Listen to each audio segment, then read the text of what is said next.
Selamat siang semuanya, bersama Miss Rifka di materi PKK Administrasi Usaha. Oke, perizinan usaha. Perizinan usaha itu adalah suatu bentuk persetujuan atau pemberian izin dari pihak yang berwenang atas penyelenggaraan kegiatan usaha yang dilakukan oleh perseorangan maupun badan. Jadi, jika memulai sebuah usaha, kita perlu membuat yang namanya izin usaha. Adapun jenis-jenis izin usaha itu ada izin prinsip, izin penggunaan tanah, izin mendirikan bangunan atau IMB, surat izin tempat usaha atau situ, dan surat izin usaha perdagangan. Izin prinsip itu adalah izin yang diberikan oleh pemerintah kota, provinsi maupun kabupaten bagi yang mau mendirikan usaha.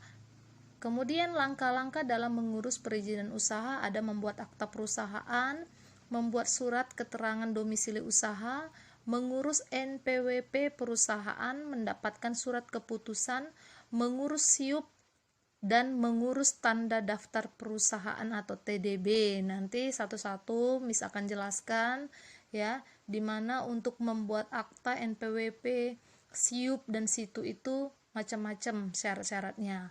Ya, tetap stay, perhatikan bukunya. Izin mendirikan bangunan atau IMB adalah izin yang dikeluarkan oleh Pemda. Dalam hal ini adalah Dinas Pengawas Pembangunan. Dalam akta pendirian perusahaan antara lain harus tercantum tanggal pendirian usaha, bentuk nama perusahaannya, nama para pendirinya, alamat usahanya, tujuan didirikannya, dan lain sebagainya. Kemudian ada situ, surat izin tempat usaha. Itu adalah dikeluarkan oleh bagian undang-undang gangguan Pemda. Jadi pemerintah daerah yang mengeluarkan situ. Syaratnya fotokopi pendirian perusahaan, dena usaha, surat persetujuan, fotokopi KTP, dan surat bukti pelunasan PBB. Ya, ini contoh bukti surat izinnya. Kalian bisa lihat lebih jelasnya ada di gambar berikutnya ya. Ini contoh surat izin pendirian tempat usaha atau situ. Ya, ini contoh yang lebih jelasnya. Pemerintah Provinsi Batam. Jadi pemerintah kota yang mengeluarkannya. Kemudian tanda daftar usaha perdagangan atau TDUP. Itu adalah surat tanda daftar untuk dapat melaksanakan kegiatan usaha. Jadi kalau tidak ada TDUP, usahamu itu dianggap legal. Jadi tidak bisa bergerak, dan ini biasanya untuk usaha senilai 200 juta minimal. Dan ini contoh surat izin usaha perdagangan atau SIUP. Jadi kalau usahamu berjenis perdagangan, maka kamu harus memiliki yang namanya SIUP. Nah, ini contohnya izin usaha.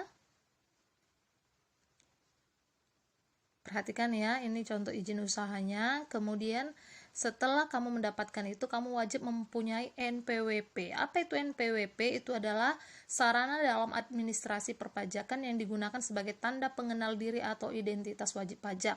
Untuk mengurusnya, kamu perlu fotokopi akta pendirian tanah, fotokopi situ, KTP, dan surat kuasa. Jadi bukan hanya kamu pribadi, tapi usahamu juga perlu memiliki NPWP. Kemudian ini contoh ya, contoh NPWP. Itu NPWP kepanjangan dari nomor pokok wajib pajak. Kemudian ada izin usaha lainnya, ada NRP, ada NRB, dan ANDAL. NRP itu nomor registrasi pajak, nomor rekening bank, dan analisis dampak lingkungan. Ini satu-satu akan Miss jelaskan. Kalian bisa perhatikan. NRP itu syarat pengajuan NRP ada harus fotokopi KTP, akta pendirian usaha, ada surat izin usaha, dan NPWP. Jadi sebelum mengurusnya harus ada itu semua. Kemudian ANDAL, dampak lingkungan, ada fotokopi penanggung jawab perusahaan, akta pendirian, surat izin usaha, NPWP, NRP yang tadi, dan fotokopi dena lokasi. Ya, kemudian untuk mendapatkan izin usaha ANDAL ini, kamu perlu yang namanya memperhatikan juga lingkungan sekitar, karena untuk mendapatkan ANDAL ini kamu perlu mendapatkan izin dari tetangga, dari warga sekitar lokasi tempat usahamu berdiri.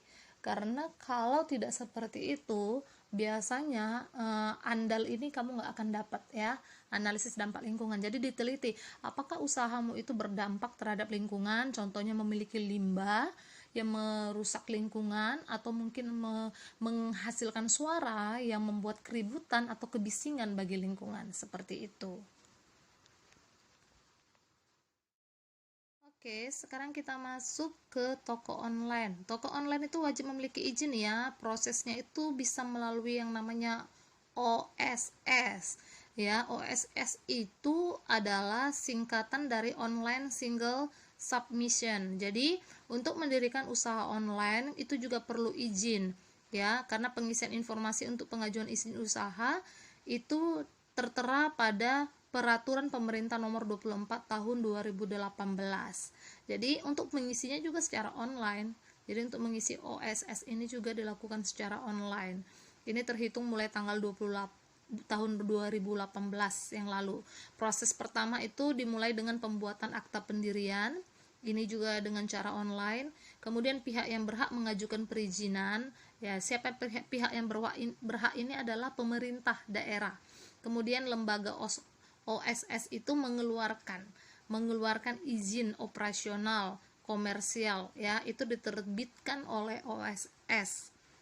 Kemudian setelah lembaga OSS menerbitkan izin operasional usaha, maka kamu mendapatkan nomor induk berusaha yang disebut dengan NIB ya. Jadi NIB ini dikeluarkan oleh pemerintah daerah ya, di mana usahamu berdiri. Tapi ini semuanya kamu dapatkan dengan cara elektronik atau online. Kemudian kamu memperoleh yang namanya izin usaha. Jadi berdasarkan aturan yang menaungi OSS, izin usaha merupakan suatu yang wajib dimiliki oleh pelaku usaha yang telah mendapatkan NIB tadi. Ya, ini tahap berikutnya yaitu mendapatkan izin usaha. Ini juga diperoleh dengan cara elektronik. Jadi seperti usahanya. Kemudian ada automatic approval. Ya, apa itu? Ini juga adalah salah satu terobosan penting di sistem OSS ya. Jadi masih menggunakan sistem tadi.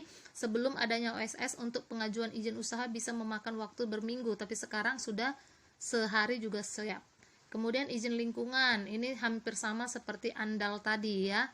Seperti ANDAL tadi, jadi secara elektronik semuanya, tapi ini dengan pakai sistem OSS. Jadi kalau usahamu itu bergerak di bidang online, maka kamu mendapatkan izinnya juga dengan cara OSS. Kemudian izin operasional dan izin komersial. Jadi ini kalau sudah mendapatkan izin operasional dan izin komersial, maka usahamu sudah bisa berjalan dan bergerak. Oke, terima kasih untuk hari ini. Akan kita lanjutkan lagi di pertemuan berikutnya. Kalau ada pertanyaan, saya beri kesempatannya di sesi tanya jawab. Terima kasih.